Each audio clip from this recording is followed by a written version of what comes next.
Hi everyone, welcome to the channel. My name is Steven. I'm a pharmacist and I own 52 units of real estate. And on top of that, I actually own a fiance. Or not own, she owns me. But anyways, I want to welcome my fiance Christine to kind of share her journey to personal finance, to financial freedom, because obviously we're on it together. So without further ado, welcome Christine. Hi, I'm Christine. I'm Steven's fiance.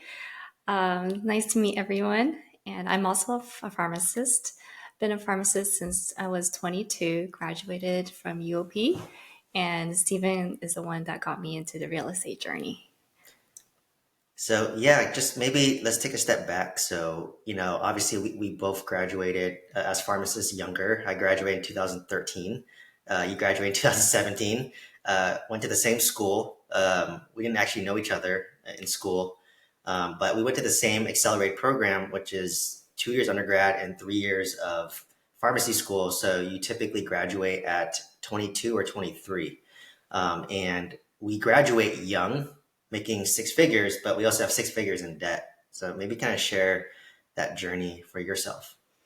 Yeah, so for undergrad, my parents helped me pay for, which I'm very grateful. So I carried most of the student loans through pharmacy school. So I had about 150K in student loan debt when I left pharmacy school. And from there, I just started paying down the loans. So I paid about a year when I was in residency, 1 year residency. And after a year, I qualified for the refinance. And at that time, interest rates were less than 2%. So I took advantage of the situation and refinanced. My student loans were about under $2,000. So I just thought, oh, it's about like a rent. And I was living at home at that time. So I was really fortunate to have help from family so that I could just focus on my student loans. Yeah, and I guess for context, people don't actually know that pharmacists, you could do a 1 year residency. It is optional, but typically you do that if you want to go into a hospital setting. And we both work in hospitals, right? Our whole career. So it's definitely a way to get in. But what people don't realize, just like medical residents, pharmacy residents don't get paid much either. It's typically about 50,000, 50K. about $50,000, right? Which is, it's okay, right? It's okay. But kind of describe how it felt, I guess, when you became after residency, you got your first job and you had about 150K of student debt. Like, what was that mindset going into there? So basically, I got a job right immediately after residency. I got hired on at the same place I did my residency, and I was making six figures. So I knew that I was making a good amount of money, but I still wanted to hone in my student loans because I could see on my when I logged into the website and saw I was paying this amount of interest every day. And then it was just scary that like basically if you don't pay your student loans, that interest just starts accumulating on top of each other. So because of this, I want to throw in additional payments onto my normal monthly payments so that I can pay off my student loans faster. So break it down. What was your total student loans and what was the interest rate and what loan product did you use initially? Initially, I had a hodgepodge of different loans. I had the student loan plus, the grad plus loans. They were all like around 5, 6%.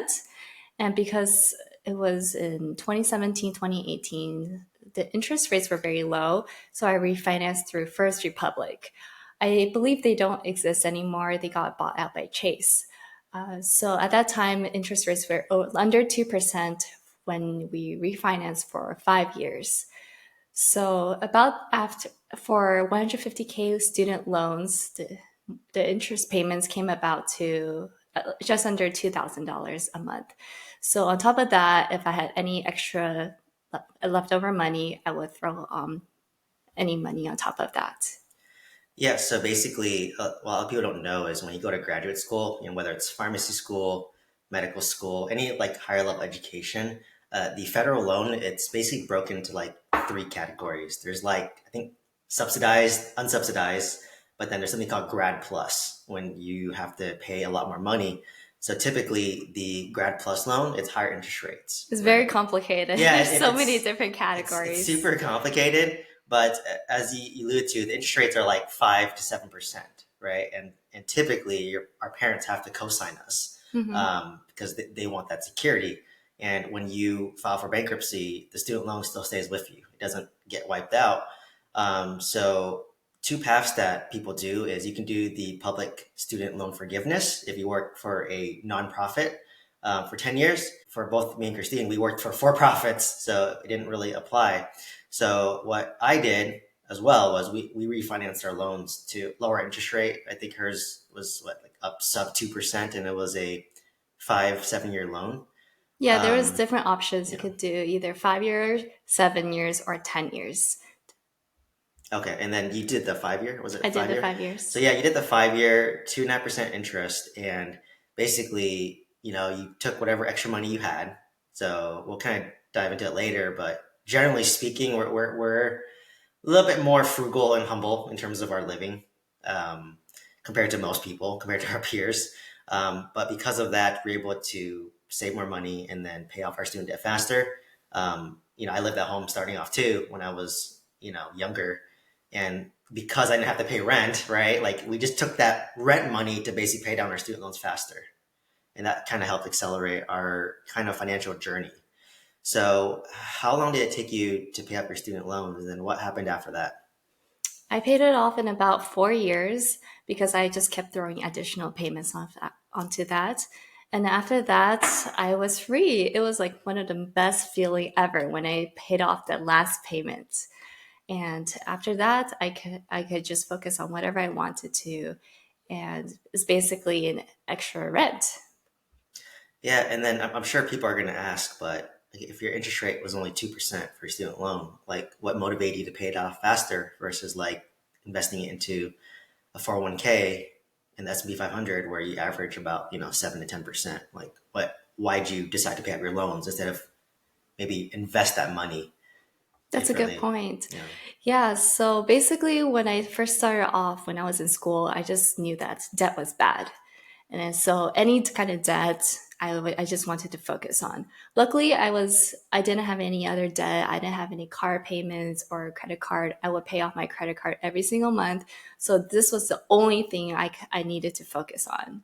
Everything else was basically like taken care of for me. I didn't have any like rent to pay. I lived at home, and I live pretty humbly, so I don't have any crazy credit card bills. And so that's how I went about like tackling my student loans.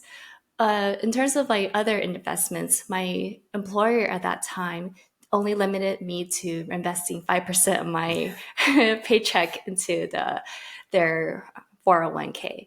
So because of that, I did have an extra separate Vanguard account that helped. Stephen actually helped me set up. That was one of the first conversations that we had when we first met.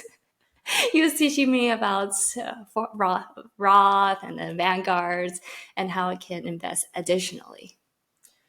Yeah, so I mentioned in other videos, but like in Asian American culture, it's pretty typical for if we can to live at home, and then typically our parents do let us live for rent free, essentially, as long as we're using that money efficiently and wisely, right? Like if let's just say we were living at home for free, but I was like buying nice cars and going out and not saving money. I think at that point my parents would charge me rent, to be honest, and then Definitely. take that rent money, quote unquote, and then throw it at my student loans. But because they knew that I was disciplined, and then Christine the same way, they knew that okay, we can help them by giving them your base expenses, a place to live, right? And we're young, like what, 22, 23, 24. Uh, we don't have any money. We have a bunch of student debt, and we're just trying to like acclimate to our new jobs as being a pharmacist or legal drug dealers. So it's a nice advantage, but there's definitely pros and cons, right? Like I understand that it's not the most convenient living at home in the sense of you have to follow their rules. They'll still treat you like a kid. Or depending on the situation, if you don't have a close relationship with your family, then it's not an option, right? But there's still other ways to cut down your expense. Like you can rent a room. Like that's what I did. I rented a room for like $500 a month on my first job, and it's just like having roommates all over again. So it is very common, and I think because of that, it gave us a nice leg up to pay off our student loans despite low interest rates, to basically invest in a 401k.